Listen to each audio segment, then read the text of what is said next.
Afrique.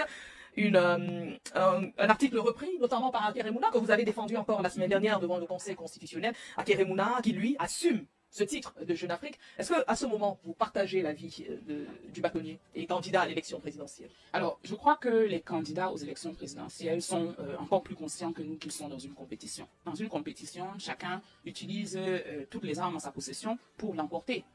Nous sommes les juges arbitres.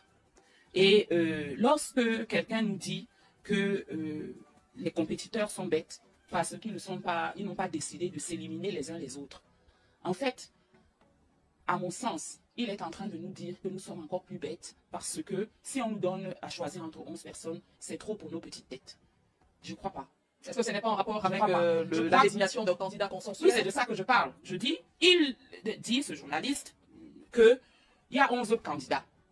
Ils doivent eux-mêmes choisir qui abandonne, qui se déclare forfait, qui se sent incapable de recueillir suffisamment de suffrages pour que les juges arbitres n'aient pas besoin de faire leur travail. Parce qu'un juge arbitre regarde tout le monde jouer et dit qui est le meilleur. D'accord? Non.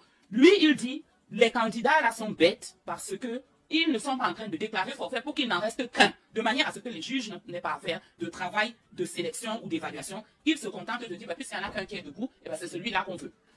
Je réponds, cet article est en train de nous dire, à nous, 8 millions d'électeurs, que nous sommes trop bêtes pour faire la différence entre les compétiteurs et dire qui est le meilleur. Et je ne pense pas qu'ils nous connaissent bien. S'il dit que nous sommes si bêtes qu'on ne peut pas choisir entre 11 personnes. Je ne le pense pas. Premièrement, parce que l'histoire a montré que nous n'avons aucun mal à choisir. Les élections passées, si vous regardez, au moins les 3 ou 4 des élections passées, il n'y a pas eu une seule élection avec un seul candidat, ou 2. Dans toutes les élections passées, vous avez 8, 10, 13 candidats.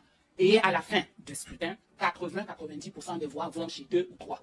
Ça veut dire que n'importe lequel d'entre nous, quand il voit la liste des 11 qui sont là, est capable de dire d'emblée, on ne demande pas, ça ne lui demande pas 30 secondes de réflexion. Vraiment, il y en a 3, 4, 5. C'est même pas la peine. Ils vont avoir leurs supporters qui viennent de leur communauté, mais sérieusement, bon, c'est bien d'avoir essayé, continuer d'essayer, on verra aux compétitions suivantes. Il y en a peut-être 3 ou 4 qui valent la peine d'être sérieusement examinés parce qu'on a vu leur